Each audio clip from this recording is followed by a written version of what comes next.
What is going on? Matt with Entrepreneurship, and today I wanted to cover the subject of networking because it's something that really gets on my nerves, especially when I was younger, that having to just get this pounded into my head by like teachers and like extended family saying this stuff, and just networking, go to college, meet like-minded people, and LinkedIn and career fairs and all this sort of stuff. And I'm thinking, okay, before school, before heading off to college, like, okay, this is cool, meet cool, like-minded people, that sort of stuff. I get up there, I kind of realize that because I had already had like somewhat of an entrepreneurial drive before college, hey, I don't really like this. Like most college kids, and I don't think anyone can disagree with this, but most college kids go to class in the morning or whatever, and then they study and then hang out, do homework, whatever, and then party 4 or 5 nights a week, or however many nights a week it is, whatever. And there's nothing wrong with going out partying. It's a lot of fun. I love going to bars and all that sort of stuff. But if you want to be a business owner, things are a little bit different. And this is something that, the way I was brought up and how most people are brought up, is you're basically trained to become a worker bee, to go to college, get the job, become a worker for a company or the government, and that's how the economy works. That's what the economy needs, and that's just how it is. If you just realize that, and that's what college is for. If you just realize that, then you're now a step ahead of the majority of the country with in regards to what the purpose of college is. Now, the way they go about it is a little bit different. I don't agree with how their methods are, but that's another subject for another video. But the thing with people in college is that that's what they're doing. When you're a business owner, if you're anything like me, now this is totally anecdotal what I'm about to say, but for me, I set goals for myself. I work 90 hours a week to achieve them, whatever the goal may be, whether it's a 1 month or 3 month, 6 month, 5-year goal, whatever it is. I typically will set the goal, work until I achieve it, then take a little bit of time off to relax a little bit, and then a couple weeks later I'm right back at it with another goal to hit, whether it's revenue wise or it's employee wise or whatever it is. When you're a business owner, you operate things totally different than the majority of people. Then you operate your life totally different than the majority of people. They are just 8 to 5. They forget about their work. Friday comes along, 5 o'clock, they go to the happy hour, and then they go do whatever for the rest of the weekend. And not that there's anything wrong with it, but if you're a business owner, you got to be aware that that's not going to be that's not how things are going to be for you. Because if you want to build a business that becomes like a brand that people know, and it impacts lots of lives and brings you a tremendous amount of money, whatever your number is that you want to make, you're going to have to work a lot, 7 days a week probably. When 5 o'clock rolls around most days, you're going to be working till 10 o'clock till you go to bed.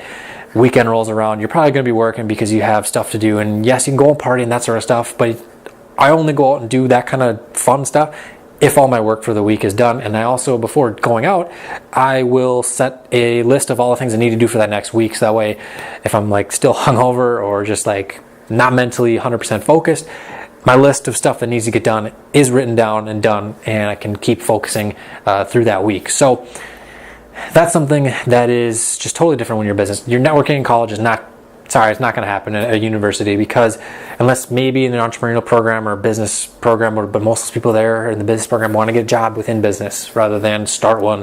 If you're in an entrepreneurial program within a university and you're paying $30,000 a year for it, sorry, you might have to reevaluate what your plan is, because for $30,000 a year you can get some way better training. Not to crap on what the teachers and professors are doing, but $30,000 a year, man, you can get access to guys that make tens of millions of dollars a year to their mastermind groups and be able to learn that stuff. But another subject for another video. So when there are these career fairs and LinkedIn and all that sort of stuff, they're built for worker bees. The position you want to be in at these career fairs is not the one that's out in the middle of the floor interacting with people. You want to be the guy who owns the booth and is either talking to people to hire them to come work for you, or you have your own employees that are recruiting people to come work for you.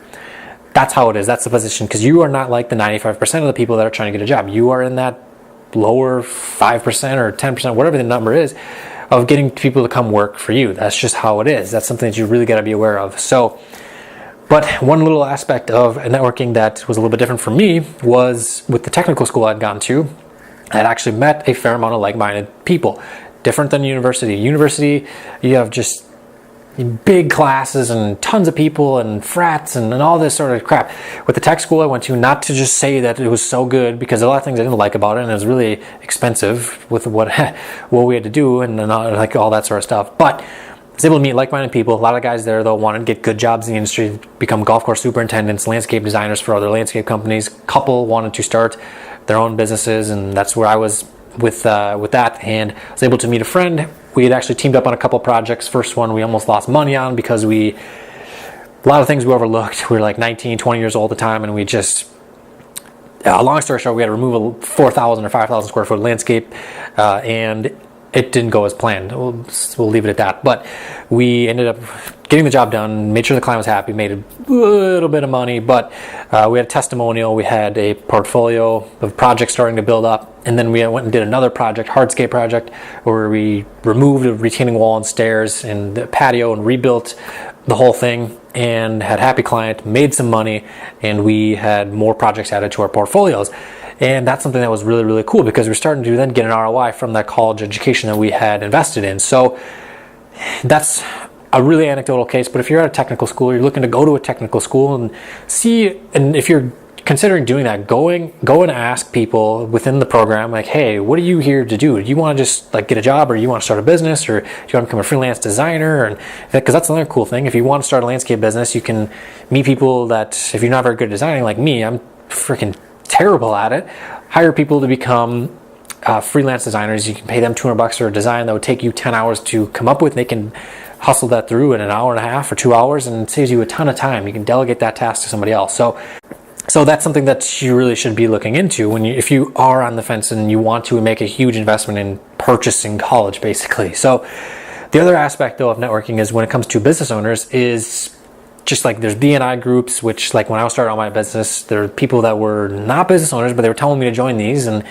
they're kind of expensive, and the ROI from those, from what I had experienced, and the anecdotal, of course, was not the greatest. But now you have Facebook groups on every single industry out there where you can join in, and the revenue level of the people in there might be totally different all across the board, but the main thing is you're able to interact with like-minded people. Whereas within a college, if you're a hardcore business owner like me, you probably aren't going to be able to interact with many like-minded people on campus. But and then like Facebook groups or like forums, which are kind of going away because Facebook's so much easier to get access to. But you can join mastermind groups, whether you got to pay for them or not. Like there are some mastermind groups that I'm in where we hold weekly webinars, and I had to pay a good chunk of money to be in there, but the things that you can learn from these mastermind groups, and that's the reason that Launchpreneurship exists, not to plug my own brand, but that's where the Facebook group is the free, 100% free network group you can join. There's also the paid ones that are within the membership, and you get access to courses, that sort of stuff. But you're then able to put out ideas to have people who have either had similar experience, they've done it before, they can share their knowledge and shed light onto what it is that you're trying to do within your business, and say, hey, don't install the patio like that. Recommend this paver for that client because they have that soil type, or things like that. Or, hey, the marketing on that straight up sucks. The copy is garbage. Use this instead. I can guarantee you'll make $5,000 more. Things like that you can get access to and be able to do that within networking groups and mastermind groups. And the other cool thing about it is that at the end of those like meetups, or whether it's in person or it's via webinar or go to Hangout or wherever Google Hangout is, you are able to just have so much creative energy, and because you see other people doing things that you want to do and talking about it and talking big ideas, and it's really cool stuff. So you're able to go out there and just be able to talk with like-minded people and get ideas validated and talk ideas and really cool things. And you're not able to get that when you go to the bar and hang out with people that are just working 9 to 5, because chances are they don't have any interest in what it is that you want to talk about. So the creative energy from that is just insane, at least for me. I'm able to come home and work for another 6 hours on an idea that just had popped into my head and be like, okay, sweet, let's do that. Let's get this happening right freaking now, and let's put it into place in my business. So kind of getting off on a rant, but just long story short, the whole subject of networking, typical university, you're not going to find like-minded people if you are someone who wants to build a serious business. Are you going to find like-minded people that like to go out and drink beer and party and whatever? Yeah, absolutely. And who doesn't enjoy doing that? But if you want to build a serious business, you're going to have to, you're going to be a little bit, if you want to build a serious business, you're going to be a little bit different than most people. So keep that in mind as you're looking to network with other people. And of course, if you want to join our Facebook group, you can click the link here. Also subscribe to us on YouTube. There'll be a button right here. If you want to get the list of the 10 biggest mistakes that lawn and landscape business owners make and how to avoid them, click here. You can get access to that. And you can also get access to the latest content that comes out from us here at Launchpreneurship. And with all that being said, my name is Matt. Thanks for checking out Launchpreneurship, and we'll see you in the next video.